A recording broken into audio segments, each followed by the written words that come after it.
అండి అందరికీ నమస్కారం. గత కాలంలో గడిచిపోయిన కాలంలో ఈ బుర్రకథ అనేది పాతకాలంలో గడిచిపోయింది కాబట్టి అది కొత్తగా మేము నేర్చుకొని దాన్ని కొత్త కళగా తీర్చిదిద్దాలనేది కావాలని దాన్ని నేర్చుకొని మీకందరికీ రాష్ట్రాలందరికీ మీకు తెలియచేయాలనేది నేను మా మనవి.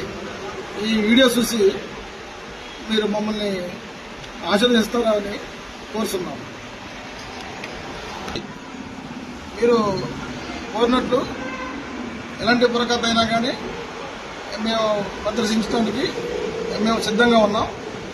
కావున మీరు మమ్మల్ని సంప్రదించగలరు. మా ఫోన్ నెంబరు 9573294503. మాది తెలంగాణ, సత్తపల్లి మండలం, ఖమ్మం జిల్లా, మేజర్ల.